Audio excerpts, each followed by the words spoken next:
further we move forward in time and the further back things like the 1960s, the Cuban Missile Crisis, the Cold War, the further along we get, I think the less and less we really appreciate how close the world came to just being completely fucked. I mean, not that it's not now, but I mean, like, unfuckable to the point of, you can't go back again. I don't think we really appreciate how close we really came to nuclear war. And it sounds funny to say because, my generation and everyone kind of going forward, we look at the Cuban Missile Crisis as kind of this big joke. Look how paranoid everybody was. I remember talking about that when I did the very first Forgotten Gems review for Matinee, because it was mirroring a lot of what was going on here at the time with coronavirus. And it's kind of funny to think about that, years from now, maybe 20, 30, 40 years from now, people are going to be looking at movies and whatnot that are made about this time period and going, oh my God, they were so freaked out over nothing, of course, that's what a lot of people now are saying, idiots. Anywho, and again, as we move further and further and more information comes out and more things are declassified and whatnot, I think it really sometimes drives home just, how dire a time that was. We don't think of the Cold War as a, in the same league as like World War II or something like that, because there was no physical armed conflict, but it really was a very stressful time, and we really did come, within a hair of just saying, fuck it, and letting the nukes fly. And it's always interesting when a movie like this one comes about, and you kind of see what, just a small portion of what was going on at that time, and the people who were involved, and the things that they did, and the price they paid. And I think that's where this film comes in, and one of the things that makes this just a really good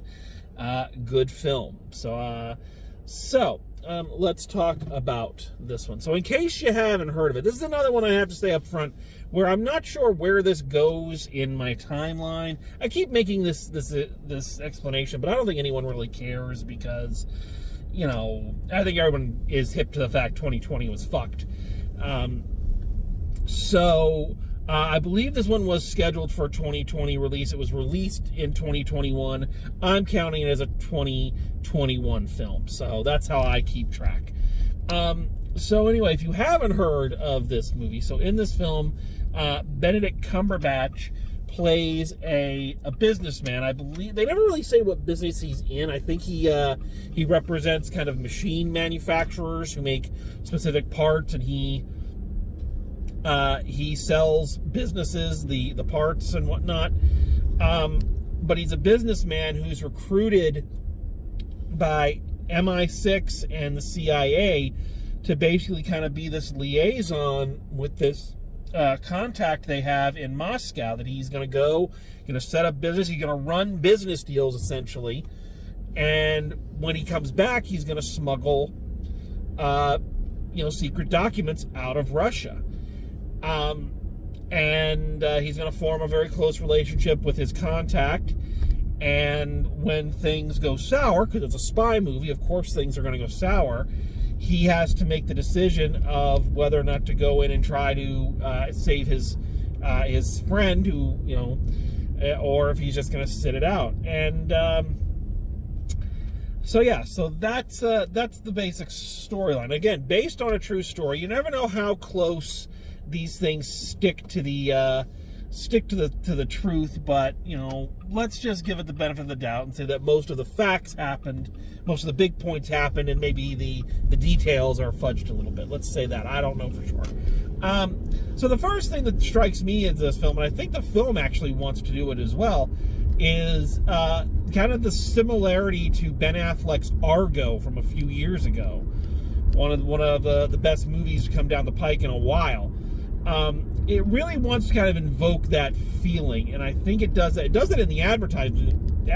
You can see the poster at the front of this video, the title card there, and compare it to the Argo poster. It's very similar. So I think they're trying, so either it's that or more likely it's just lack of imagination from whoever's doing their poster design, which I think I would agree with that. But it's very much trying to invoke that feeling. First of all, it's very procedural.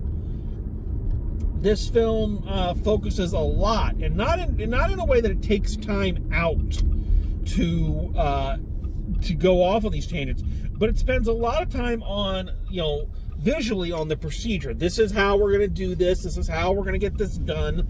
These are the steps we take. This is basically how spies and espionage worked back in the old days, and I'm sure to a certain extent how it works now. But again, it's not one of those films where it like takes a break from the narrative action to go off on these tangents. It's just little visual cues, kind of like in Argo, where the artist who turns out to be Jack Kirby, who drew a lot of Marvel comics, comes in with the storyboards for it. So there's just a step in the chain. Same thing here, showing how they're going to smuggle these pictures in and out, or how they're going to hide things in their suitcase, or little things like that just show kind of what they had to do and how they got away with this for so very long. What I found very interesting in just kind of the very little research I do for these off-the-cuff videos, I looked up the directed by a gentleman named Dominic Cook, I believe is the name. And what I was really astonished to kind of find out is he does not have a lot of movies to his credit. I believe he is mostly a theatrical director. And in a way that shocked me and didn't shock me at the same time. It shocked me in that this is a really, really well-directed movie. It's energetic. It is exciting. You're interested in the story. The shots are incredibly well composed. He seems to know how to frame the actors. He knows the importance that the location plays in telling the story. So you're always kind of getting an idea of, where they are, even if they don't have an establishing shot. Kind of where they are and what space they're in by what's populating it, and the absence or presence of negative space. So that's why it surprises me, because you think that to direct something kind of this tight, and this, I think tight is the best word to describe it. There's no wasted space or wasted motion. It's lean, it's cut down, it's exactly what you need to know and what you need to see. Anyway, to direct that, I would expect someone with more time in a director's chair. But at the same time, if he's mostly a theater director, that explains why some of these shots and everything are done to the extent that they are, because that's this kind of thing a stage director is kind of taught to look at, is looking at, how does the set play a role? How can we tell where we are just from looking at the interior? That kind of thing. So I think that actually plays into the strengths of this film. I also gotta say, I like that there is a sharp turn in this. Okay, I'm gonna say spoilers here because I want to talk about this movie. So long story short, it's good. Go see it. So now I'm gonna do spoilers, but because I want to talk about them as part of the analysis of the film. So towards the end of the film, the third act of the movie is Benedict Cumberbatch gets caught. He gets caught and he gets thrown in the gulag, basically. And there is a startling shift in the visual language of the film, going from, the exteriors. Most of the film is there's a lot of exterior shots, a lot of it. There's very little that's inside of a house or an office, and when they do it, they make sure it's a very wide shot, I think the tightest spaces are his apartment, Benedict Cumberbatch's home back in England. But when we get into the Gulag, it is a very tight space. So the camera work is all very confined, and the only time the camera kind of spreads out and lets us see the scope is towards the end of the time he's in the Gulag, where he's showering off, and you get a wide shot of him, very Shawshank, very Shawshank, that freedom that, space is widening out for him again. So I like that there are very different directorial looks and camera setups for the two different parts of this movie. What's funny is, like I said, even with the space, that's still a very confined film. You get that feeling of people watching and knowing that you're always being looked at and everything. Even though, like I say, in the Acts 1 and 2, things are spread out a lot more. There's still always things occupying the space. There's either other people or there's furniture. So even then, there's a claustrophobic or kind of blocked in sense to the production. So I'm a big fan of the direction of this film. And what's great is that it's all very subtle. This isn't one of those directors that is drawing attention to the directing and going, look at me, look how brilliant every shot is. It's all very subtle and all very done in the service of the narrative. I also think that this is, in my opinion, one of the best performances I've ever seen Benedict Cumberbatch give. I, like everybody, really likes Benedict Cumberbatch as an actor. I thought he was great in Sherlock. I love him as Doctor Strange, and he brings a very specific energy to whatever role he's in. But I feel like a lot of the shows I've seen him in, a lot of things I've seen him in, all of his characters have, they're the same type. They may be different, the details may be different, and the situation may be different, but they're all that, egotistical, antisocial genius. That's what he busts into the scene on Sherlock with, and that's kind of been his type for a lot of his films and TV work. The details are different. Again, he's a good actor, but that's been the type he's played. This character is very different.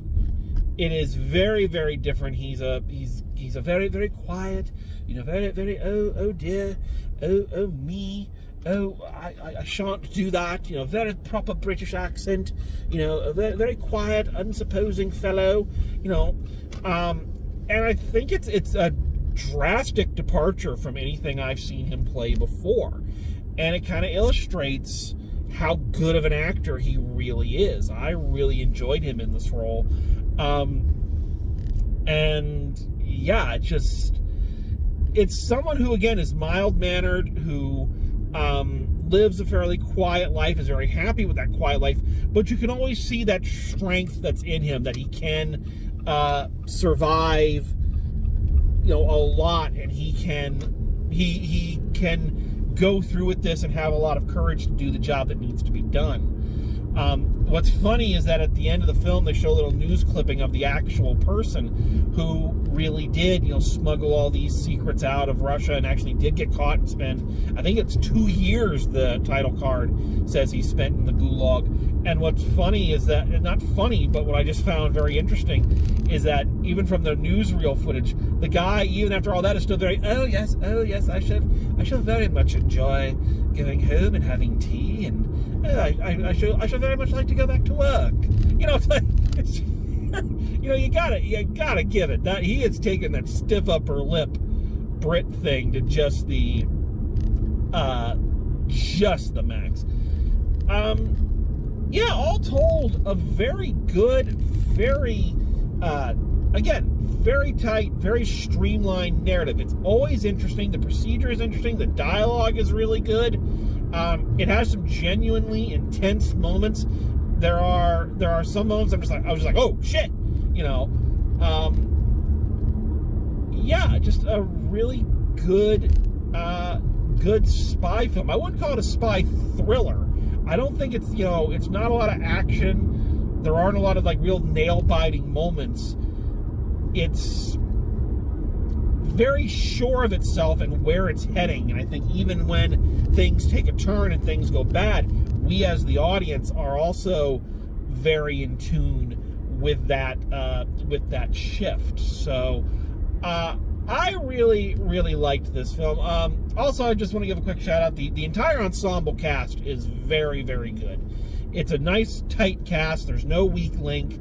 I also like this film shows the toll that, the secret life that Benedict Cumberbatch's character is leading, and the effect that has on his family. We've seen that a bunch of times, but I like that this one is not taking it in a, melodramatic way. His wife thinks he's having an affair. That's why he's flying to Russia so much, but he can't tell her. And there are I think those are actually the most dramatically tense scenes with his wife. You're just like, tell her, come on, just tell her what you're doing. It's okay. She's not going to tell anybody, So yeah, the entire ensemble cast does a really nice job, and Benedict Cumberbatch does a great job of being the lead, but not overtaking the scene. It's really a buddy film. It's really a tale of friendship between him and his Russian contact, and kind of the relationship that they form, and even when things go sour, how they refuse to sell one another out.